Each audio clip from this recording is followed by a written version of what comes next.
He lit his first cigarette in college. Back then, it was just something to do with friends. Then it became something to do when he was nervous. Then something to do when he was alone. And before he knew it, it had been 20 years. 20 years of trying to quit. Patches, gum, hypnosis, medication, trying to be strong, trying to have more willpower. But nothing worked until one moment in a quiet Japanese temple, an old monk said something that changed everything. What if your habit isn't the enemy? That one question unraveled 2 decades of shame, struggle, and self-blame. So let me ask you, what if the real reason you haven't changed isn't because you're weak, but because you've been taught to fight yourself? What if the key to change is kindness? Let's go back to that temple, and let's start over. For 20 years, he smoked a pack a day. He smoked after meals. He smoked when he was stressed. He smoked when he was bored, tired, angry, or didn't know what else to feel. He wasn't proud of it. In fact, he hated it. The smell on his clothes, the cough that wouldn't go away. The way his daughter looked at him with quiet disappointment. He tried to quit, more times than he could count. Nicotine patches, nicotine gum, hypnosis, support groups, cold turkey. Each time he told himself, this is it. This time I'll beat it. And each time, within days or hours, he was lighting up again. The worst part wasn't the smoking. It was the shame. The creeping sense that maybe he just didn't have what it takes. That he was broken. Then came a business trip to Japan. He wasn't looking for a miracle. He wasn't looking for anything, really. Just going through the motions. But somewhere outside Kyoto, in a quiet hilltop temple, he met a monk. An old man with a calm presence and the kind of eyes that seemed to see through time. They spoke about life, about habits, about the exhaustion of trying to change. The monk listened quietly, then said just one thing. If you're always fighting yourself, who wins? That question stunned him. The monk continued.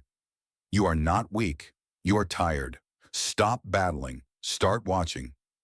Instead of telling him to quit smoking, the monk told him to pay attention, to observe the craving, to feel it without acting on it, to be curious instead of judgmental.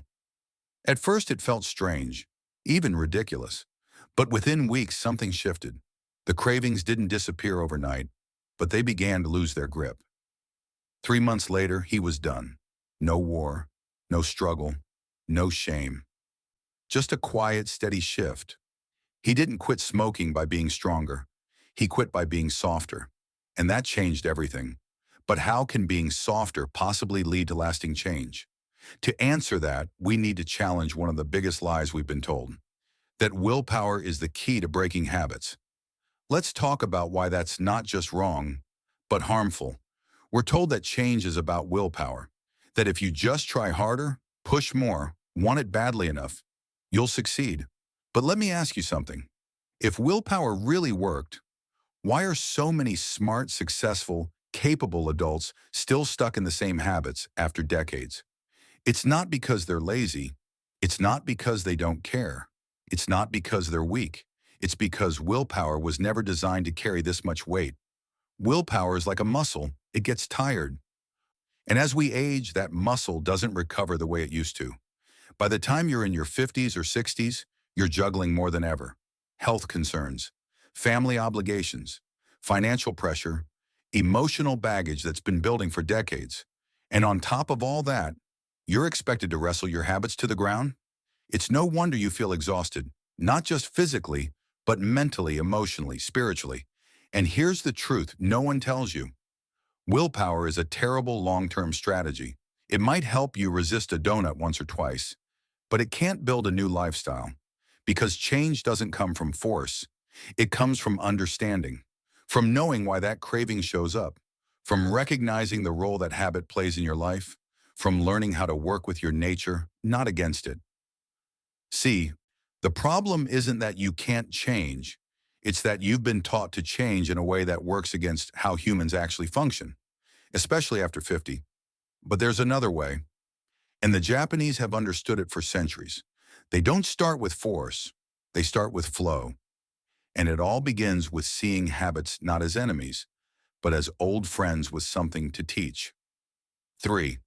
Western force versus Eastern flow. In the West, we are taught to fight, to conquer, to dominate, to crush our goals and kill our bad habits. It sounds empowering until you're the one being crushed. Because when the battle is inside your own mind, who really wins? Think about how we approach change in Western culture. No sugar for 30 days. Delete all your social media right now. Wake up at 5 a.m., work out for 90 minutes, meditate, journal, drink a green smoothie. It's intense, it's all or nothing. And it almost always ends in burnout. You start strong, you feel motivated. But one bad day, one slip, and the voice in your head goes, "You failed again. You'll never change. What's wrong with you?" And just like that, the cycle begins again. Now contrast that with the Japanese approach. Over there, change isn't a war. It's a conversation. It's not about punishing yourself. It's about understanding yourself. Let's put them side by side. Western approach. Japanese approach. Fight the habit. Observe the habit. Use willpower and restriction. Use curiosity and compassion. Big dramatic changes, small consistent shifts. Kaizen. Shame when you fail. Acceptance and gentle course. Correct, cut it out. What is this trying to tell me? The difference is profound. One is rooted in control. The other in awareness. One says change or else. The other asks, what do you need? And when you're over 50, when your body is wiser, your heart a little more tender, your energy more precious, that difference matters more than ever. Because you don't need more pressure. You need more peace. There was once a young monk in Japan. He had devoted his life to peace, but couldn't stop exploding with anger. Little things would set him off. A student showing up late, a bowl placed slightly out of order, a whisper during meditation, and each time he would lash out, then feel ashamed. He tried everything to fix it. Meditated for hours, chanted mantras until his voice cracked, even fasted for days. But the anger always came back. The harder he tried to suppress it, the more it seemed to grow. Like trying to hold a beach ball underwater, it always burst back up. Finally, an old monk noticed his struggle. He sat beside him one evening and said softly, "Stop trying to get rid of it." The young monk was stunned. "But isn't that the point? To control my anger?" The elder smiled. "What you fight fights back. What you observe begins to fade." He told him, "Next time anger rises, don't push it away. Watch it, like a cloud passing through the sky. Don't judge it, just notice it." So the young monk tried, and one morning when frustration bubbled up again, instead of suppressing it, he paused. He whispered to himself, "Anger." He felt the heat in his chest, the tension in his jaw, the thoughts spinning. They should know better. This isn't right. He didn't argue with those thoughts. He didn't try to fix them. He simply sat with them. And something remarkable happened. The anger began to lose its grip. It still came, but it passed quicker. It stopped owning him. Within weeks, he was calmer. Within months, the outbursts were gone. Not because he defeated the anger, but because he stopped feeding it. And what does this have to do with your habits? Everything. Because cravings are emotions too. Smoking, overeating, scrolling late at night. They often rise not because we're bad, but because we're overwhelmed. And when you stop trying to push them down and simply pause, you reclaim your power. Have you ever had a craving that felt like it would swallow you whole? That cigarette after dinner, that glass of wine when the house is quiet, that leftover cake calling from the fridge late at night. It feels urgent, like a fire you must put out, like a wave about to crash over you. But here's something most people don't know. That wave, it always passes. Cravings feel permanent, but they're not. Neuroscientists have found that most urges peak around the 3 to 5 minute mark, then start to fade. They don't last forever. They don't even last long. The Japanese have a beautiful way of handling this. It's not about distraction. It's not about white-knuckling through it. It's about sitting with the craving, like you would sit with an old friend who's having a hard time. One businessman in Tokyo had smoked for 20 years, But he didn't throw out his cigarettes. He kept them right there on his desk. And every time he felt the urge, he'd do something unusual. He would pick up the cigarette, smell it, feel the craving build. Then he'd set a timer for 10 minutes. During those 10 minutes, he didn't fight the urge. He didn't scroll his phone. He didn't try to think positive. He just observed. He noticed the tension in his body, the voice in his head saying, "Just one won't hurt." He watched the wave rise, crest, and then gently fade. By the time the timer rang, the craving had passed, or softened enough that he could choose not to smoke. Not from willpower, from awareness. This technique became his quiet ritual, and within months, he was firmer. So what does this mean for you? It means you don't have to be a prisoner to your urges. You just have to learn to wait them out, not with fear, but with compassion and curiosity. Remember, you are not your craving. You are the one watching it. And if you can watch a craving, you can begin to change your patterns. Not all at once, not dramatically, but slowly, gently, through a principle the Japanese call Kaizen, tiny steps that change everything. Let's go there next. In the West, we love big changes. The overnight transformation, the 30-day challenge, the new you starting Monday. But ask anyone over 50, and they'll tell you, those changes rarely last. Why? Because dramatic change triggers dramatic resistance. Your brain isn't just a tool, it's a protector. And when it senses sudden shifts, especially ones that feel threatening, it pushes back. That's why crash diets backfire. Why intense fitness plans fizzle out. Why deleting all your apps lasts about 3 days. Now let's contrast that with a quiet philosophy from Japan, Kaizen. It means continuous small improvement. No pressure, no big leaps. Just 1% better today than yesterday. Sounds simple, maybe even too simple, but that's exactly why it works. Take one woman in Kyoto. She struggled with online shopping. Every evening she would scroll and buy things she didn't really need. Instead of canceling her credit cards or locking her devices, she made one tiny rule. Wait 24 hours before buying anything online. That's it. If she still wanted it after a day, she could have it. But after 24 hours, most of the time, the desire had vanished. Over time, she extended it to 2 days, then 3. 6 months later, she was waiting a full week. And by then, she rarely clicked buy. Not because she had become a different person overnight, but because she gave her brain space to rewire. Small steps, gentle shifts, no alarm bells. Kaizen works because it sneaks under the radar. The brain doesn't feel threatened, so it doesn't fight back. Think of it like water slowly carving a canyon. Soft, persistent, unstoppable.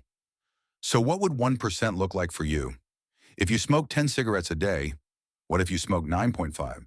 If you scroll your phone for 2 hours at night, what if you stop 5 minutes earlier? If you never walk, what if you stepped outside for 60 seconds? It might feel laughable, but that's exactly why it works. You don't dread it. You don't resist it. You just do it. And over time, those tiny choices reshape your brain, your routines, your identity. That's not hype. That's neuroscience. But even the smallest steps won't stick if we don't understand why the habit exists in the first place. Because behind every habit, there's a need. And until we meet that need in a better way, the craving never truly leaves. Let's talk about that next. We often say we want to break a bad habit. But here's a better question. What is that habit doing for you? Because no habit survives 10, 20, 30 years unless it's meeting some kind of need. We don't just smoke for the nicotine. We smoke for the moment of calm. We don't just overeat for the flavor. We overeat for the comfort, the silence, the sense of being full when we feel empty. We don't just scroll endlessly out of boredom. We scroll to escape, to avoid, to not feel. Behind every habit is a deeper why. And until we see it, we're stuck treating symptoms instead of the source. The Japanese have a word for that source. Ikigai, your reason for being. The thing that gives your life meaning. The feeling of waking up and knowing why you're here. And here's the truth. Many of our bad habits survive because they filled in for Ikigai. A man once told me he drank every night, Not because he loved alcohol, but because it helped him mark the end of the day. It was a ritual, a shift, a way to say, work is done. Now I can breathe. When he realized that, he didn't go to war with the drinking. He replaced the ritual. He came home, changed into soft clothes, brewed tea, sat outside and sketched for 10 minutes. He hadn't drawn in decades, but as a child he loved it. And slowly it became the signal. The day is done. That sketchbook didn't just distract him, it connected him. And over time, the craving for alcohol weakened because its job had been replaced. So let me ask you, what is your habit doing for you? Is it giving you comfort? Is it numbing your pain? Is it helping you feel in control when the world feels chaotic? Whatever it is, can you find a better, more honest way to meet that need? Because once you do, you're not just cutting something out of your life. You're adding something in, something meaningful, something nourishing, something that feels like you. And when you begin replacing punishment with purpose, when your habits shift not from shame, but from self-respect, something beautiful happens. You stop fighting yourself. You start befriending yourself. Let's talk about how that changes everything. For most of our lives, we've been taught that self-discipline means being hard on ourselves. No excuses, no softness, no mercy. If we slip, we scold. If we fail, we punish. If we struggle, we say, "What's wrong with me?" But here's the truth most people discover too late. You can't hate yourself into becoming someone you love. The Japanese understand this deeply. Their approach to change isn't built on shame, it's built on self-compassion. They know what modern psychology is only now beginning to confirm, that kindness is a far more powerful motivator than cruelty.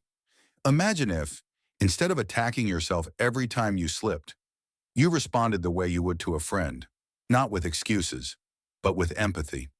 That was hard today. Let's try again tomorrow. You're not broken. You're learning. One teacher struggling with emotional eating transformed her life with this single shift. Instead of saying, "I'm disgusting," she began saying, "I ate more than my body needed today. I wonder why." And slowly the shame faded. The guilt softened. And in that space, real change began. Because when you stop waging war inside your own mind, you free up the energy to build something new. That's the final piece of the Japanese way. You don't have to destroy the old path. You just have to build a better one.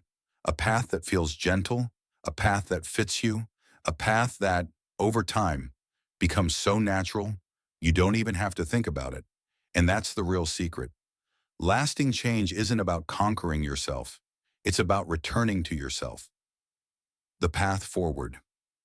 So if you've struggled for years, if you've tried and failed more times than you can count, if you're tired of fighting, of blaming, of starting over, know this: you're not weak.